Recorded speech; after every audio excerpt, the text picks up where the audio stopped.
And welcome to Friday afternoon. It's the weekly sales wrap.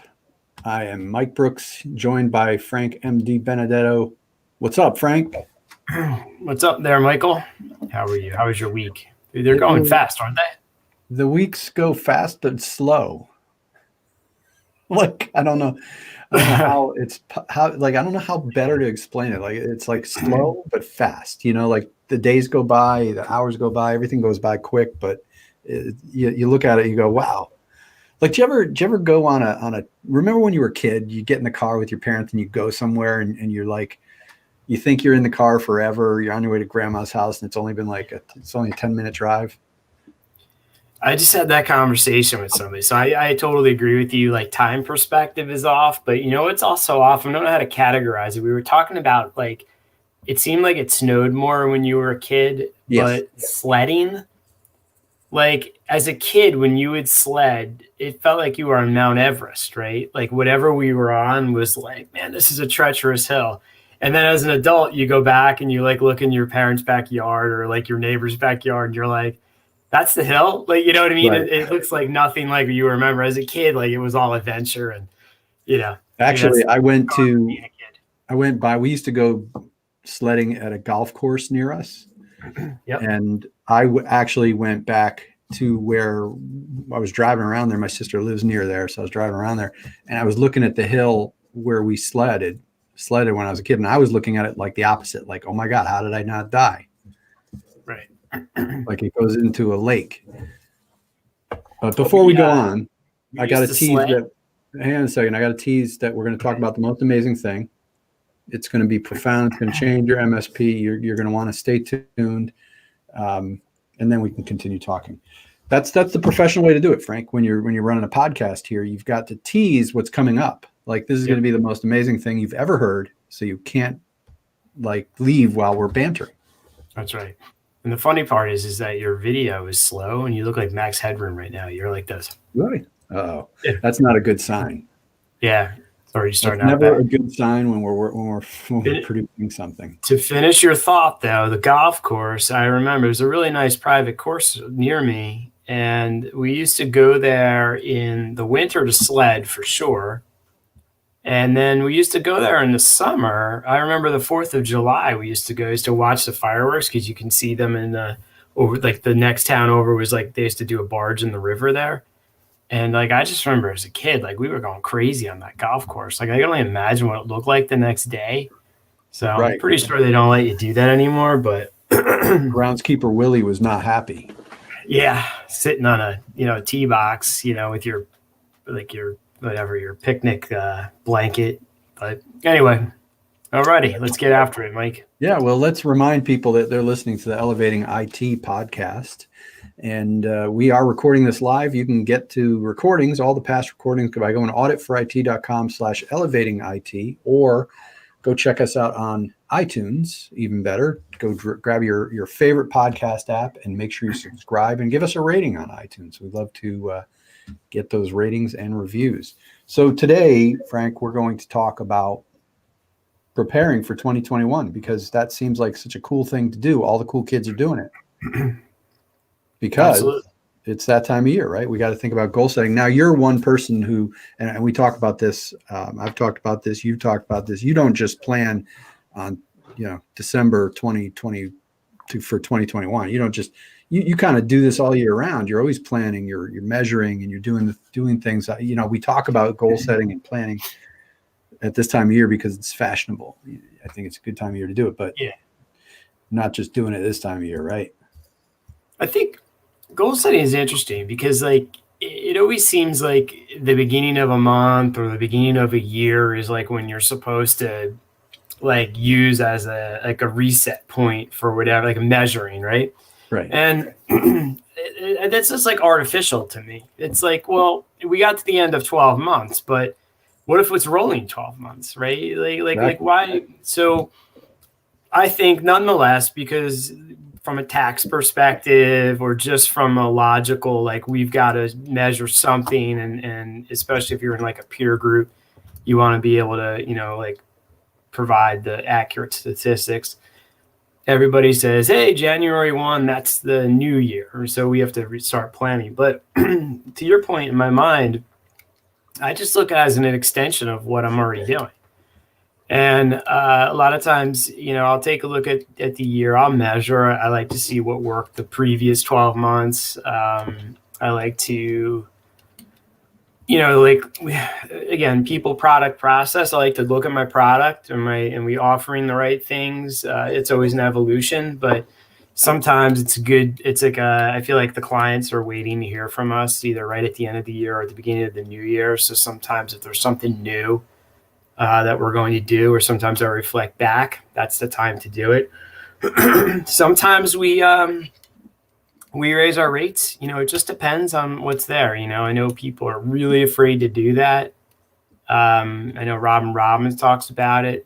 She uses multiple examples of people who are terrified and they do it and nobody quit. Like a couple people complain and nobody quit. So, sometimes we have to up our rates. It comes back down to making sure that we can deliver the services that we're promising. This year, we're doing something interesting in that we're going to start offering a cash discount. So we're going to be reclaiming the credit card fees. I know it depends on how you word that, and every state's a little different. Right. But we're trying to push people to ACH because it costs us quite a bit of money, to be able to take a credit card. So it's something that, in the beginning, years ago, it was great because we got paid faster. And then one day when you realize how much money, you look at that monthly fee. So that's some of the planning. And then just setting some goals. I have a spreadsheet that I've used pretty religiously for I want to say about 10 years now, and I have a detail kind of screen where it shows me the MRR, the number of clients, revenue, and income. And then I have a different spreadsheet which just tracks MRR, right? So it has 12 months, right? And I have it's actually each of the tabs. So I'll copy my tab from 2020 over to a 2021 tab. We start over with January. Here's all the clients. Here's all the MRR. It helps us do some planning. And the other thing that I do, you and I talked about is I like to see where I am average MRR per client. And I like to use that as my new set point for the minimum that I want to bring on for the year. So as an example, I think our average is about 2,400. It's actually skewed down a little bit because we do have some small clients that pay us for like one mailbox, like $20 a month. If I remove those out, I bet you we're close to 3,000 or 3,500 a month. But, I like to set a minimum because the last thing I want to do for the new year, right, is bring on a client that brings my average down. So if we say, hey, it's about $200 a month per user, and I say we're doing $3,000 a month, I know for us that's about a 15-person client, right? So our right now we're basically at 20 is the minimum, and I know what'll happen. If I say 20, we'll bring in a 15. If I say 10, we bring in a 5, right? So it helps us reset that point, and that becomes the minimum. I mean, if you have 5 people and you dine to work with us, I say, well, our minimum is $3,000 a month. So. That's a great way to have a guidepost to go by, and you're doing that based on what you want to earn. I like that. Yeah. It just made it easy because one thing about planning is I think that a lot of people make it more complicated than it needs to be. And then that's why people fear planning and or don't keep up with the statistics, right? Because it's like, so complicated. I've been in some peer groups and look, I don't doubt that some of these stats are important. But they'll be like, hey, if your service revenue divided by the average amount of your fully burdened labor is greater than 3, you're going to go out of business. And I'm like, oh my God, I don't know what that means, right? And then so I find if we make it too complicated like that for myself, I just won't track it. So for me, this is pretty easy. I just go, where am I at, right? And where do I want to be? And that's my new minimum, right? And it helps me also, bring in better sized clients that are ultimately more profitable. How does that cascade down to your employees and to your team? Like, do you set you take a look at corporate America, right? The way a corporation typically works, especially if you're working in sales, is like, okay, you did this much last year. We want you to do 10%, 20% more this year. Yeah. Like how do you then set those goals down? So, and this is something that, I'm always striving to get better at. I think sales is easy because sales is measured by, dollars, and that's a pretty easy one to figure out. So, you come up with those dollar amounts. I think though, in the service industry, right, which is what we are, that's harder to measure. Like how do you incent, your service, your technicians or advisors, right? Is it, hey, you have to do so many tickets, or so that really comes down to time and the billable hours, billable time, and utilizations. And if you do a good job at that, you can reward and incent certain levels there. Or if you exceed certain levels, maybe pay a bonus and whatnot. So that's something I'm evolving. I'm actually learning from some of my peers who do that pretty well. And we're looking to put something like that in place for this year, probably starting in the second quarter. I need to kind of get some footing under us for the first quarter of this year, just to see where we're at. But I like that idea because I don't know, paying raises or is it just because it's the end of a year? I get the whole, it's a new year and cost of living maybe went up a little bit, but I like raises that are tied to, performance and accepting more responsibility, going above and beyond, getting those jobs done. And then I'm a big believer that, once you're in that job, it's nice to have something to chase, like if you work really hard, there should be some kind of bonus or something else that you can reach or gain access to, both on an individual level and I like also on a team level, because, if there's two types of bonuses, when it's based on a team, now it builds camaraderie, right? And if there's somebody who's like the weak link, you want to help that person out to try to, make sure that the team gets a bonus. So I think it does create an environment that is more poised for success. So I think, looking at those numbers and just revising those is also part of the planning that, we put into play. Yeah. Now, do you have any big audacious types of things, right? Like, you know how they have those funky names for them, but do you have anything that's kind of out of your comfort zone that you're going to try and chase in 2021? Yeah, that's a great question. Like typically what we do is we set a target where we want to be at the end of the year, right? So we set an MRR target, a revenue target, and an income target. Part of my problem is I'm conservative, right? And it's not that I'm afraid to push myself, but I set conservative goals that get me to where I want to be with minimal risk.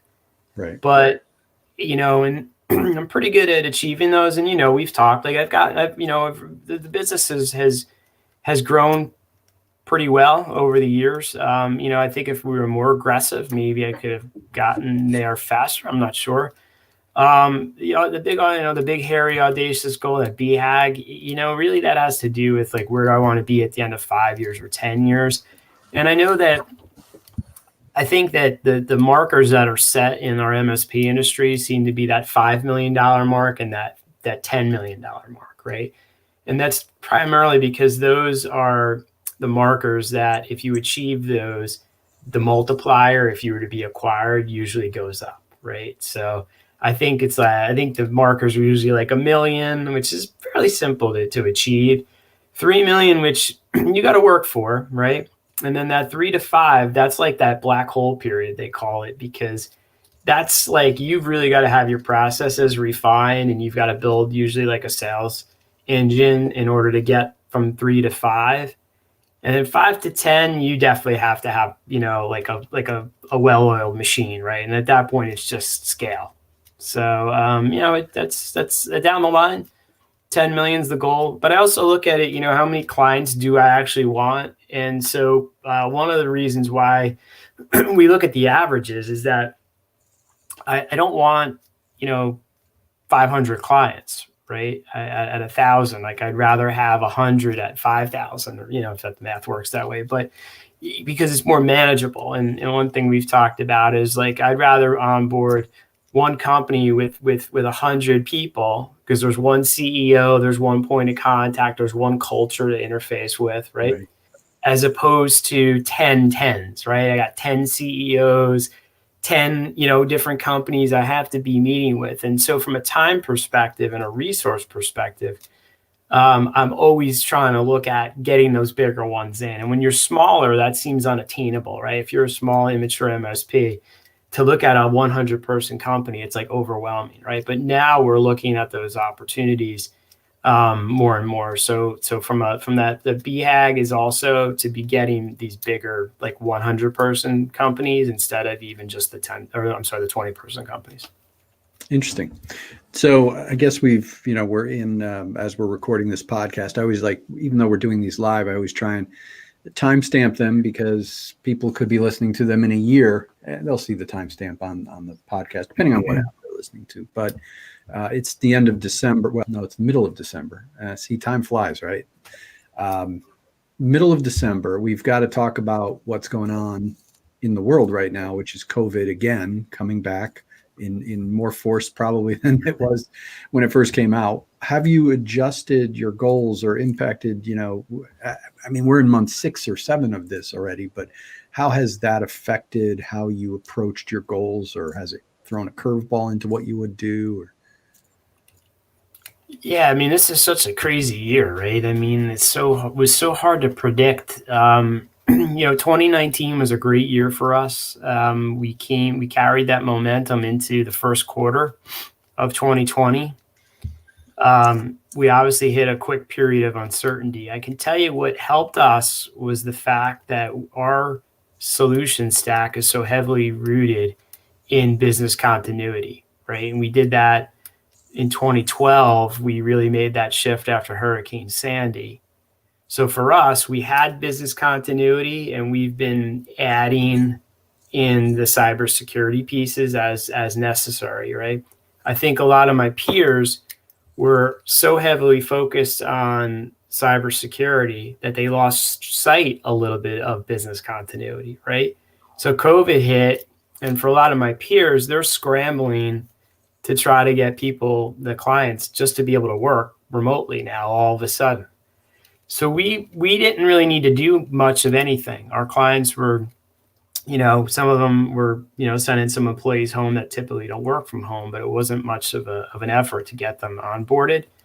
The clients were very thankful, and they were like, thank God we're on this platform. So for us, what it did was it validated that we had the right products and that they were working. It definitely slowed up our sales cycle, but we still grew. We still added, I want to say 5 new clients during this period. We didn't lose any. I would say only a few, luckily, of our clients, well, luckily for us, unfortunately for them, only a few shrunk down. We had one nonprofit and 1 or 2 others that had to, furlough some people. Only about 1 or 2 of our clients are business to consumer. So, they were like completely shut down for a number of months where we just couldn't work. So we were able to, provide some relief to them. But at the end of the day, I'm thankful we're in a really necessary industry. So when I look at our planning, our solution worked really well. And we're now positioned to pick up a bunch of business, because here's what we're starting to see as people start to emerge from this. And it's weird because I know the numbers are going back up, but I think from a business perspective, people are like, look, we gotta, the show must go on. Like, we have to figure out like what we're doing from a business continuity standpoint. So now what we're seeing is our businesses are now the ones who have MSPs whose solutions didn't work well. They're looking and they're ready for change. And again, that mentality, like, hey, January is the time to change it because it's a new year. That's what happens, right? So we've just put ourselves out there with, kind of that whole mentality. We shifted up our messaging, and it became work simply, work securely, work anywhere, right? And that was, if I had to bottom line it, right, work simply, like it's got to be easy to use. That's our platform. Work securely, that addresses the cybersecurity piece of it, which is, forefront of everybody's mind. And then work anywhere, which was really the business continuity. And that's what people had been doing. We just weren't wording it that way, right? So we changed up that marketing message. And I think it's going to bring us a bunch of business. But as it does, I always have to keep in mind, like, I can't help everybody, right? And I have to make sure it's a good fit, because we'll run ourselves ragged trying to help everybody. So, again, looking for good fit clients, right size, right verticals. We're heavily focused on the verticals that we play well in, very well defined on our website. You can see them. And so for us, again, it's a really long answer to your short question. It's really about like just recognizing that what we've been doing has worked. We want to do more of it, and we want to promote that because we know there's people looking right now, and we expect to grow. People need to run their businesses. They have the money, and they just want to make sure they're getting what they're paying for. Yeah, it's a smart answer too. You know what works, and you know why it works, and you're doubling down on what's working. That's instead of kind of going, oh, what's the next big thing or crazy thing? Yeah. And that's what I mean about being conservative, not to interrupt you, but like I've always been big, double down on what works, because that unknown, if I double down on something that I think might work and I abandon what if I guess wrong, right? 2021 could be a disaster. So I try to be calculated in those decisions. And again, it's working, so we're going to do more of it. Yeah, and I think I know the answer to this question, but I talk to, and I know you talk to a lot of MSPs. I certainly talk to a lot of MSPs, as my role is primarily in audit. And there's a mix. I've been hearing this for the past 6-7 months now. Some of them are going out of business, all the way from, they're going out of business to they're having their best year of their 20-30 year career, right? Like there's all sorts of different ones, and there's some commonalities. I think, some are just in a bad industry. If you're an MSP serving hospitality industries, it's a tough bunch of months for you, and it's not going to get any easier. But if you are a typical MSP with an array of clients or working B2B, a lot of B2B clients, and you have been marketing, you have good systems in place, and you're out there selling, you're out there doing it, and you pushed harder instead of kind of started cutting back and, getting rid of important services in your business, you're doing well. If you are a reactionary MSP and you don't have the right solution in place, and you start cutting marketing, you start cutting, I'm not going to go out there and do stuff anymore because I'm trying to cut costs, you're going to have problems. So that was my long explanation. My question is, what do you suggest that people be doing right now as they're planning for 2021? And I know, if they're going to be smart about it, they're probably going to copy what you just said, which is double down on business continuity. Yeah. I mean, I said this, middle of the year, which was there's going to be a tilt back away from the focus that was so tilted towards cybersecurity, be a little tilt back towards business continuity. And I think the reason why is we know how important cybersecurity is as IT professionals, but the businesses that we serve don't see or feel that unless something is wrong, right? But what they see and feel every day is not being able to work like the way they could before, right? Fluidly, seamlessly, because now they're remote or trying to connect through, remote solutions. So that, from a business continuity standpoint, I think in the prospect or client's mind is more important, right? Security is important, but if you can't work at all, what good is the security, right?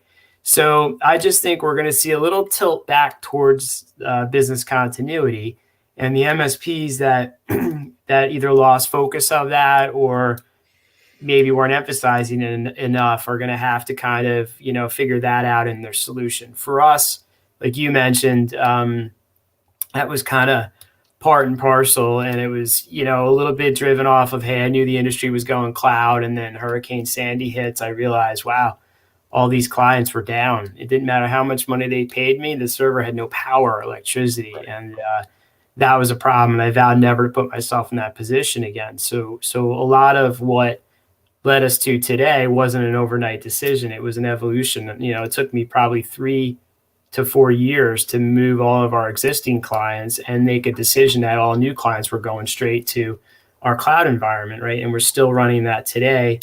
It served us very well. So I think, what do other MSPs do? Well, again, it goes back to people, product, and process, right? So you got to make sure your product fits what people want. And assuming that you already have it or you could adjust that, then you got to push that marketing gas pedal hard. Like right now is not the time to slow up, right? Because I think there's a buying opportunity that has already started. Clearly the day after the pandemic started is a challenge for everybody, right? It's not the best day to say, hey, let me market my cloud solution, right? And one thing that I made a decision because I saw some other MSPs like marketing, and it almost seemed like, hey, if your MSP is terrible, call us, we'll help you. And some of them I know were genuine. But when I was looking at that, I put myself in the position of my clients seeing me marketing. And I thought to myself, what do my clients think? So what I did was I sent emails to all of our clients and said, listen, our focus is on you. Our solutions were tailor-made for an event like this, although I would have thought it would have been another hurricane, right? Never a pandemic. But yeah, who could have guessed? Yeah, right. But I said, our focus is on you, and we're not out there marketing to prospects right now. We know that will come, but right now we want to make sure you guys are okay. And I got tons of emails from clients saying, thank you so much. And one saying, hey, the solutions work great. And two, we really appreciate that you're focusing on us. However, like you said, 7-8 months into this now is the time, and we've been doing it for a little while now, to be out there marketing, right? Because there are a lot of businesses out there that are hurt. And if we know that we could help them, that's what we do, right? We help small businesses. So I can't help every one of them. So I want to be careful, and I want to help the ones that we think are a good fit, that we have the best chance at helping, that can afford our solution and go forward. And I think every MSP should find that, right? They find their niche, so they should already know it, and then double down on the marketing. And if you're missing a product that the people want to buy, go find it, because the vendors are doing the same thing, right? So the vendors are out there saying, hey, you should check our solution out because it will be perfect for work from home or work anywhere, right? And there's plenty of them out there. So it's just adapting to the environment. In terms of the types of clients, we're fortunate because most of mine are professional services, right? So those are the accountants, the attorneys, the financial planners of the world. They could truly work anywhere, right? Like it doesn't matter if they're home, in the office, or somewhere in between. They could truly work anywhere. To your point, if your primary vertical is the hospitality industry, right, and your clients can't open and there's no money and some are going out of business, that's unfortunate, right? And I think those MSPs have to really scramble to try to pivot to find a new vertical or verticals to service. It's just how it is. I can't quite say that I woke up one day and said I want to have verticals that will never go out of business if there's a pandemic or even a hurricane, right? But it just turned out that these were the types of clients which were the best fit for us. It just happened to be the ones that can continue to run their business even if they can't get to the office. All right, that's a great way to end. But something popped in my head because it popped in my head. So we'll leave off with this question: is real quick? Is what are you doing, if anything, to get around lockdown stuff? Because you have to be out there in front of a client to do a technical assessment. Yeah. So, in the beginning of the pandemic or prior to the pandemic, if the client or prospect sensed like we don't want to come on site, we'll just do it remotely, it almost seemed like we were short-circuiting the process, or we were not doing a thorough job, right? Here we are now where I think everybody is sort of accepted, like, let's do as much as we can remotely. And then, we'll minimize that on-site, kind of interaction. So a lot more of the prospecting calls have been Zoom-based, where we're really doing the fact-finding more like this, like where we're talking. and we've got to be more predictive in nature, with a little bit of a caveat that, hey, eventually when we come on site, we may need to do these other things. So I think that's altered the process a little bit. But I got to tell you, I don't change it much, right? I mean, like, if you tell me these are my problems and I'm keenly listening, and then I can do a little bit of research to validate it. When I do like my audit, I'm going to send back to you what you basically said to me, but in a way now we can analyze it and understand and measure it. And sure, we might have to adjust it. Like, I might have to come on site and there might be 3 things that we can make a little more accurate or adjust. But I think the process is appreciated by the prospect, and it helps us win that business, right? So we are going on site still. I mean, we haven't done as much, primarily too, because the clients or prospects aren't in the office as much, right? So a lot of now what we're seeing is, even if we said, hey, I'll wrap myself in plastic and dip myself in hand sanitizer, they say, well, we're not in the office anyway. So it all depends. I mean, we're still all working remote. We hired a new person, and he came to the office. We did some training with him. 1 or 2 of our employees, were there. And, starting today, they're at a point now where they say, okay, we can kind of pick this up, via Teams or Zoom now. So now they're back remote. So we're trying to be, careful as best we can and be respectful. One prospect, they wanted us to come on site, on board 100 machines. They said, we'll bring people in 10 at a time. We'll schedule them. They'll come with their laptops into the conference room. We'll let them in 1 at a time. We'll load the little agent, and they leave. The next one comes in. I was okay with that. It seemed pretty reasonable. I mean, is there 0 risk? No, but that's what the client had asked for. And then at the 11th hour, we wound up pivoting, and we wound up just doing it remotely. It took longer, but it removed the risk. So, we're just kind of going with it as best we can. But I would say that, we've really reduced a lot of the on-site stuff right now to help, keep everybody safe and healthy. Great. Yeah, but it's not stopping you from doing your thing. So that's what I like to hear. Good stuff. Well, this was great. Let's wrap it up here. I'm playing the outro music right now, even though you don't hear it. I'm going to edit it in post. Is it like heavy metal, like Rockstar? Like, should I start like thrashing right now, or is it just some? I don't know what it is. It's some stock music that I really like. You'll have to go listen to the podcast and find out. And we can end on this. Like, one of the coolest things about being in a band, like when you when you watch them on stage, is like when they end a song, right? And I'm always like you kind of know it's coming. Like the guitar guy, he's and then it's like that extended and then you think it's sort of getting, and then they do, and the drummer, and then it's always finally they're like boom, and it's like, that is so cool the way they end it, right? We got to end like on that. Like we're just like to boom out. I will look into maybe we'll get a live band. That's what we need. We need a live band for backing band, a house band. All right. That's our 2021 goal. Perfect, Frank. We're going to get a house band. We could do that now, right? Because you could do the Zoom, the thing or whatever this is, screen. What is this called? Yeah, we'll just have them. We'll have them on live. That would be awesome. It'd be like Jimmy Kimmel. He does like and they're playing like the Tinker Toys and stuff. That'd be awesome. All right. That's our 2021 goal for the Elevating IT podcast, is to have a band play us out. All right, Mike. You have a good week. You too.